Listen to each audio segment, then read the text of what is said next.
Hello mes Pams, on se retrouve pour une nouvelle rencontre positive et inspirante. Aujourd'hui, j'ai le bonheur de recevoir Doa Majouli, qui est la créatrice des rôles modèles féminins dont je vous avais un petit peu parlé déjà sur mes réseaux sociaux.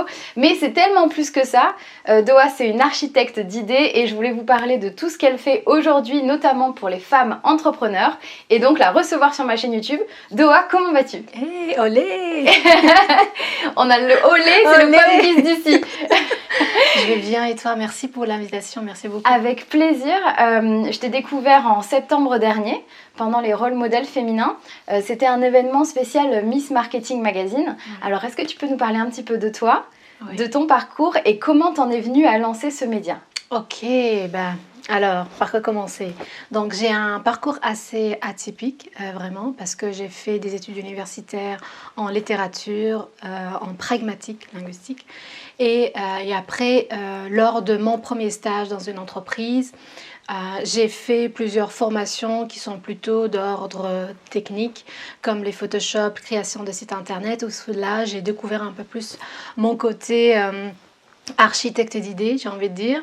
Et j'ai fait plein de projets qui sont plutôt sociétals à travers une plateforme qui met en relation les familles des personnes âgées avec des bénévoles et tout ça. D'accord. Donc plein de projets comme ça où ça n'a pas vraiment bien marché, tu vois, parce que j'étais dans l'exploration et plus dans trouver une mission. Qu'est-ce que je fais de ma vie exactement? Et chaque fois, en fait, je mène vraiment à bord le projet et après, je change de projet. Et après, je me suis dit, qu'est-ce que je fais de ma vie? Je ne suis pas consultant, je ne suis pas conseillère en quelque chose. J'adore le marketing, la communication, le digital, mais je ne suis pas experte en quelque chose de très spécifique. Je me suis dit, qu'est-ce que je vais faire? J'ai pas trouvé vraiment quelque chose qui me tient à cœur parce qu'on est dans des catégories qui sont spécifiques. Des fois, c'est bien d'avoir des catégories, mais quand on sent pas vraiment le besoin d'être dans une case spécifique, qu'est-ce qu'on fait? Est-ce qu'on invente ou pas? Et c'est là où j'ai croisé une coach qui s'appelle Brigitte André, qui a cru en moi, qui a compris qu'est-ce que je veux exactement. Et pour moi, c'était le fait de trouver un métier qui reflète ma personnalité, multicasquette, mais en même temps avec un fil conducteur qui est très, très, très précis. Et ce qui est sorti, c'est architecte d'idées. Je dis, bon, ça, c'est vraiment moi, c'est mon métier. Et 3 mois après, j'ai lancé le premier magazine de marketing digital, qui est Miss Marketing Magazine. Comme quoi, quand on est dans l'alignement, en fait, tout vient vite. Et alors, aujourd'hui, tu nous parles de ce fil conducteur très fort. Est-ce que tu peux nous détailler qu'est-ce qu'on retrouve sur Miss Marketing Magazine et en quoi ça t'a épanoui comme mission de vie? Ouais. Alors, pour Miss Marketing, l'objectif, la première fois quand je l'ai lancé, c'était pour moi. C'était moi, la Miss Marketing, tu vois. Et dès le premier jour, en fait, les femmes, surtout les femmes, venaient vers moi en disant, en fait, on est aussi Miss Marketing, tu vois. Et j'étais fort touchée parce que je me suis dit, en fait, ce projet me dépasse moi en tant que personne pour que ça soit ouvert aux autres, surtout les femmes. Et c'était pas un objectif que ça soit pour les femmes la première fois. Je l'ai pas choisi. C'est vrai?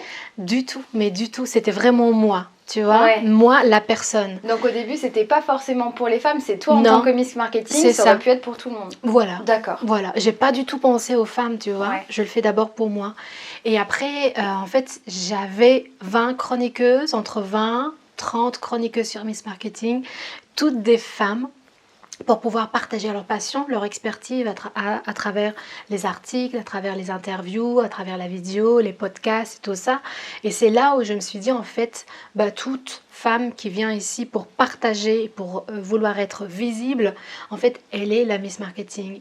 Et je me suis dit, si les femmes viennent spontanément à moi, c'est que, en fait, il y a quelque chose, et il y a peut-être une mission qui est derrière, que je ne l'ai pas choisie, mais qui m'a choisie. Tu vois.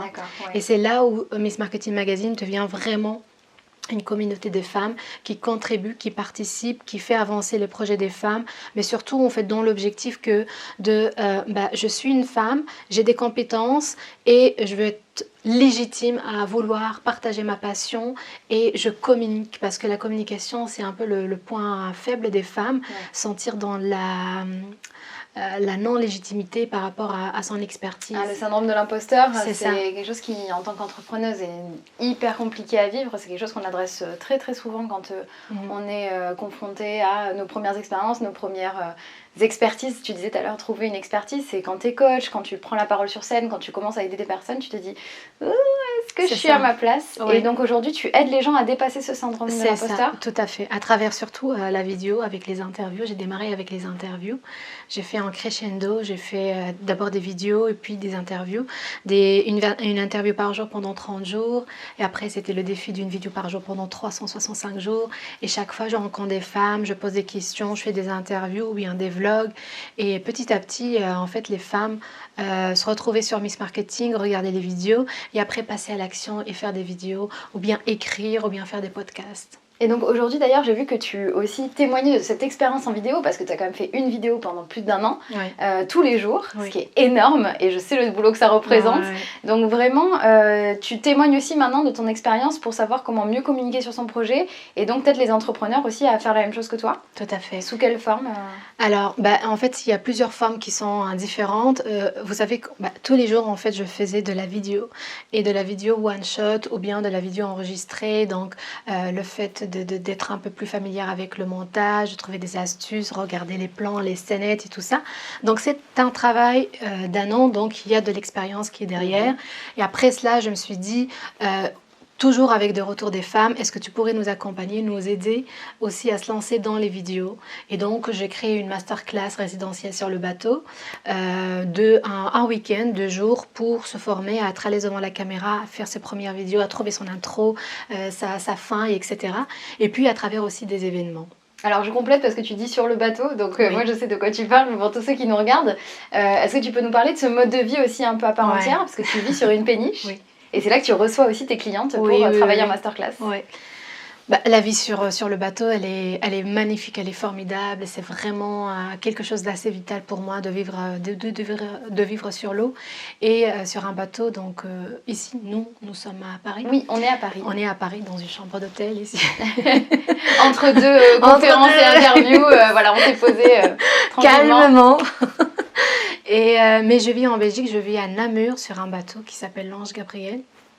C'est un choix de vie parce que pour moi, en fait, je suis un peu nomade à l'intérieur, mais en même temps nomade dans le sens d'être collée à l'eau, en fait, de sentir le mouvement de l'eau. Ça nous rappelle un peu quand on était bébé dans le ventre de notre maman, un peu ce bercement, sous hypnose, on va dire, qui fait réveiller plein de choses et qui en fait révèle la personnalité, qui nous met en bonne humeur, positivisme, du calme, de la créativité.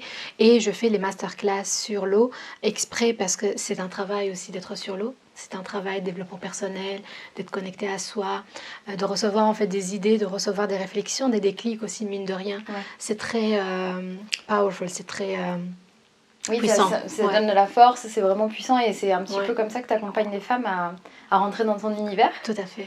Alors, au-delà de cet univers-là où on vient de travailler avec toi spécifiquement, tu as lancé un tout nouvel événement qui est les rôles modèles féminins, dont la toute première édition s'est tenue à Paris en septembre dernier.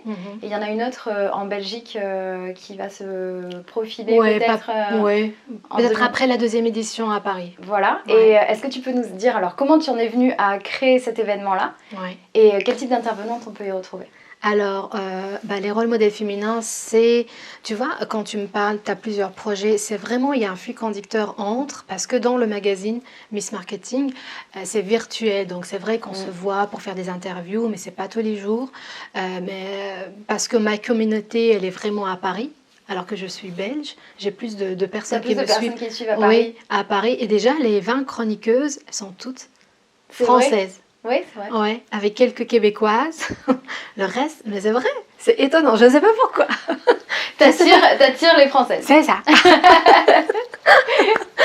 Et donc, je me suis dit, il y a le virtuel dans le digital, c'est beau. Mais en même temps, pour garder le lien, créer des événements qui sont plutôt physiques.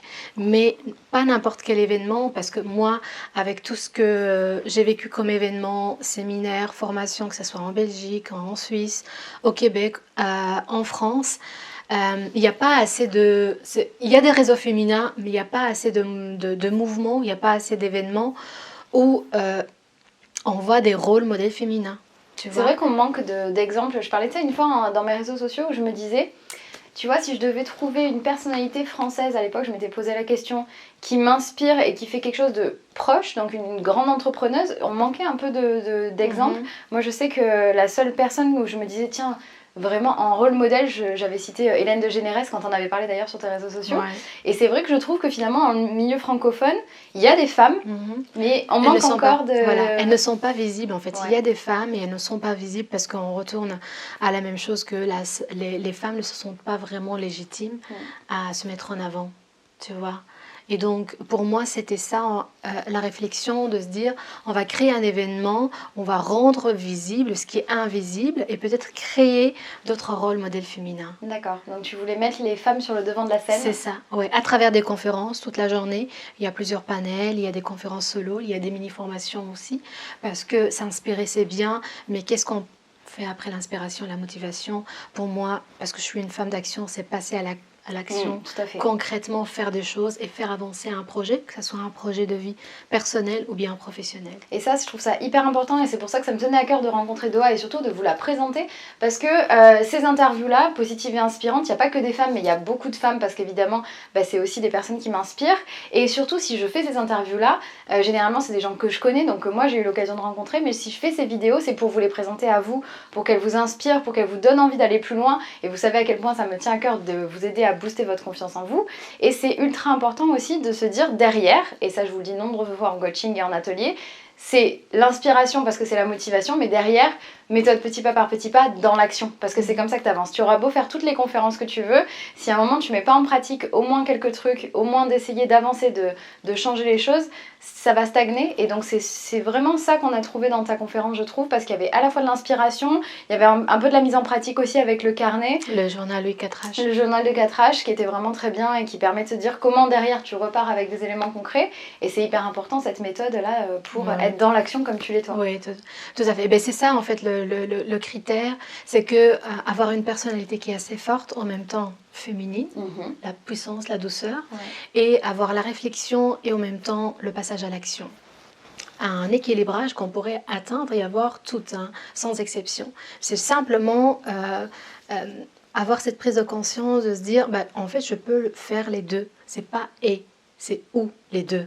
Tu vois, c'est pas où. C'est oui, c'est et. C'est ce que j'allais te dire. Et c'est marrant parce que souvent on se disait, tu dois te dire c'est soit ça, et pourquoi pas les deux. Les deux. Les deux. Ouais. Je suis tout à fait d'accord avec ça. Ouais. C'est hyper important d'avoir.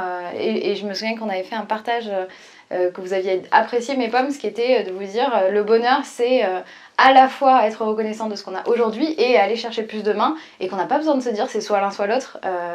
Les deux, on prend les deux. Les deux, je prends tout. Et du coup, est-ce qu'il y a des personnalités qui, toi, quels sont tes propres rôles modèles féminins en fait? Moi, en fait, il y en a plusieurs parce qu'on a tendance à citer des femmes qui sont connues, mais en fait, les femmes de tous les jours, peut-être les femmes qui sont au foyer, les femmes qui travaillent, tu vois, un travail assez ordinaire, normal, m'inspirent chaque fois, chaque rencontre, chaque petit mot, chaque réflexion, chaque geste. Toutes les femmes m'inspirent, vraiment. J'adore, c'est trop beau. C'est beau parce que je trouve ça bien, je suis dans cette démarche de me dire aussi, il y a tellement toujours quelque chose à retirer d'une personne, on a tous un super pouvoir, on a tous quelque chose à valoriser, que je pensais pas que tu me répondrais ça et qu'on ne citerait pas de personnalité, et je trouve qu'il n'y a pas plus belle réponse que ça. Merci. Parce que ça met toutes les femmes sur un piédestal. Et merci pour cette réponse, ça me touche beaucoup, c'est très très très beau, très touchant. On parlait de tes vidéos, oui. Vous l'avez retrouvée sur sa chaîne YouTube Miss Marketing, mais pas que, parce que tu as un tout nouveau projet, une toute nouvelle chaîne YouTube, mais de toute façon je vous mettrai tous les liens dans la description de cette vidéo, qui s'appelle La Branchée Officielle. Oui. Alors, qu'est-ce que c'est que ce nouveau projet et qu'est-ce qu'on va retrouver dessus? Alors, en fait, comme on avait parlé tout à l'heure, il y a vraiment une suite dans tous les projets. Donc, il y a Miss Marketing Magazine plutôt spécialisé dans le marketing, la communication, la visibilité, le networking. Et il y a les masterclass, etc., les rôles modèles féminins, qui est un événement annuel sur Paris. Et puis, il y a la branchée. Je me suis dit en fait que je vais plutôt, à travers tout ce que j'ai vécu à travers les vidéos, les femmes surtout les femmes, revenaient vers moi en disant est-ce que tu pourrais nous parler un peu plus d'état d'esprit positif, de ton énergie, de comment en fait tu choisis tes partenaires, comment tu choisis tes collaborateurs, comment tu réussis un projet. Et je me suis dit à travers la branchée, c'est sympa en fait. T'es une branchée, je ne sais pas, food, networking, travel, tu vois, branchée de tout en fait. Tout. Maman, tu peux être branchée de tout. C'est un nom assez sympa, assez branché, que tout le monde pourrait comprendre. Il n'y a pas de notion de marketing ni de networking derrière. On peut se l'approprier comme on veut vraiment. Que ça soit quelque chose où je pourrais partager beaucoup plus que des vidéos sur le marketing ou bien la communication, développement personnel. C'est comme le coaching, mais moi je ne fais pas de coaching, mais c'est comme un coaching via format vidéo. Ouais. Des inspirations, plutôt de la motivation, je veux dire, de la motivation et puis ce genre de sujets qui ne sont pas du tout dans la communication ni dans le marketing. Et c'est vraiment la branchée et autour de la branchée, il y a d'autres choses aussi. Mais je démarre avec une chaîne YouTube de la branchée. D'accord. Ouais. Et tu veux nous en dire un peu plus sur ce qu'il y a autour de cette chaîne YouTube? Ou c'est encore un peu secret C'est pas secret, mais moi j'aime bien en fait quand c'est terminé, c'est fini. Je suis sûre que j'ai communiqué. Pour l'instant, c'est encore en cours. Oui, c'est ça. C'est work in progress, quoi. Oui, c'est ça. Okay. Mais chaque fois, par exemple, on fait des portraits, la branchée de la semaine sur le site de Miss Marketing. Et en fait, c'est un portrait qui met en lumière des femmes entrepreneurs dans différents secteur d'activité aussi. Trop bien. Ouais. Alors du coup, si tu devais donner un conseil pour toutes les pommes qui nous regardent, quand on monte à bord avec toi, on a le vent en poupe. Oh, j'aime ces métaphores du bateau. Mais je me demandais du coup, quels sont aujourd'hui tes conseils pour avoir le vent en poupe? La première chose qui me vient spontanément, c'est ne pas écouter les conseils, d'abord. Parce qu'en fait, je pense que le meilleur moyen, c'est vraiment de le faire, de concrétiser, de passer à l'action, de faire ce qu'on a entendu à travers les formations, les coachings, les inspirations. Et c'est comme ça qu'on va avoir notre propre avis. C'est vrai que la première fois, par exemple, quand j'ai démarré mes activités, je regardais des femmes et des hommes qui sont dans la motivation, le coaching, passage à l'action, allez-y, tout ça. Alors que moi, je suis une personne qui est introvertie. Ça se voit pas peut-être, mais je suis une personne introvertie. Je parle très peu, mais en même temps, j'ai une certaine douceur et je suis très puissante à l'intérieur. Tu vois, quand je fais quelque chose, bah, je le fais, tu vois, je m'affirme et j'ai un petit caractère piquant quand s'est activé, tu vois. D'accord. Et en fait, je me suis pas rendue compte de ça la première fois parce que je voyais dans le discours de tel ou tel motivateur, allez, c'est maintenant avec votre énergie, c'est tout de suite passage à l'action, sinon vous allez rater votre vie maintenant, ici et maintenant, tu vois. Et je me suis dit en fait que moi, peut-être j'ai un problème. Parce que je ne suis pas comme lui, je ne suis pas comme les autres qui regardent la même vidéo. Et je me suis rendu compte en fait que la vraie clé vraiment, c'est vraiment d'être, c'est pas aligné, mais d'être en paix avec sa personnalité, dire que ma personnalité, comme elle est comme ça, très posée, très calme, je peux accomplir des choses qui sont énormes, qui sont grandes.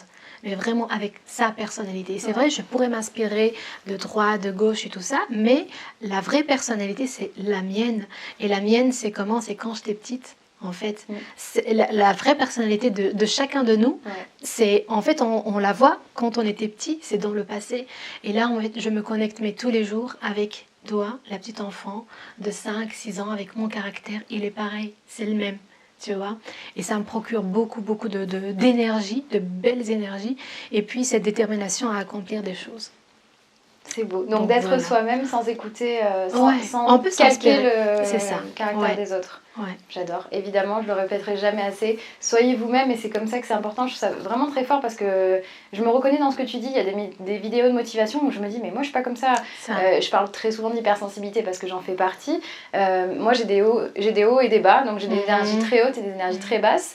Et c'est ok d'avoir des jours avec et des jours sans et de pas être toujours à 4000%. Non. Et s'il y a un jour où t'es pas dedans, bah c'est fini, t'es nul, enfin voilà, c'est pas possible. C'est ça, oui. Donc non, au contraire, s'écouter et se respecter. Et j'aime beaucoup cette image de la soie parce qu'en fait, demande-toi comment tu étais quand tu avais environ 5-6 ans. C'est ça. Je pense que tu peux toucher à une essence qui était la vraie personne, la vraie toi. Et c'est pas juste, en fait, pour moi, c'est pas juste, quand j'avais 5 ans, 6 ans, j'étais comment? Tu vois, c'était pas du tout comme ça. C'est vraiment quelque chose que je vis tous les jours. En fait, je suis connectée à ce visage de Doa qui avait 5 ans et 6 ans. T'es connectée, alors qu'est-ce que tu fais pour te rappeler la Doa de... En fait, juste être moi-même. C'est quand je fais quelque chose, que je sors du cadre, je fais quelque chose à ma manière, à mon style. Et c'est comme ça que je suis branchée. Donc soyez vous-même, ça c'est ultra important. On parlait des rôles modèles féminins tout à l'heure. Si je devais interviewer une autre personnalité positive et inspirante, ce serait qui d'après toi? Peut-être Aline Bartoli de Baby Boost. J'aime beaucoup son esprit très positif. J'aime beaucoup son énergie aussi. Aline The Bipous, qui était une des intervenantes du rôle modèle féminin et qui fait de l'entrepreneuriat aussi, qui parle beaucoup de marketing et que vous pouvez suivre d'ailleurs sur un de ses podcasts, sur un podcast et qui parle d'entrepreneuriat vraiment à suivre et qui sera une intervenante peut-être encore sur les rôles modèles féminins. Je ne sais pas si elle revient l'année prochaine. Ouais. Ah, on a du dossier. Trop bien. Tu postes quand cette vidéo? À mon avis, il va falloir aller faire un tour sur le site des rôles modèles féminins. Je dis ça, je dis rien. Trop bien. En tout cas, merci 1000 fois Doa pour ce moment partagé ensemble. Où est-ce qu'on peut te retrouver? En fait, il y a 2 sites. C'est www.miss.marketing et il y a les rôles modèles féminins. Donc rôle modèle féminin tout au pluriel.com. Et la branche officielle. Et la branche officielle sur YouTube. Trop bien. Vous pouvez dès maintenant bloquer vos dates. Bloquer vos dates, je ne sais pas si tu as encore la date. Pas encore. Mais réservez votre créneau pour la 2e édition des rôles modèles féminins à Paris et suivre Doa sur miss.marketing. Et merci encore pour ce moment, pour ce partage et cette inspiration féminine. Merci beaucoup. Tu es prête pour m'accompagner pour le mot de la fin? Oui. Donc évidemment, vous l'aurez compris, on vous invite toutes les deux à be Poms, be positive et surtout, be yourself. Et on va vous faire des gros bisous. Tu es prête pour le Pom Kiss? Pomkiss. Comme Pom Kiss? Pom Kiss. Yes. Un Pom Kiss. Ok. Attention. Allez. 3, 2, 1. Pom Kiss!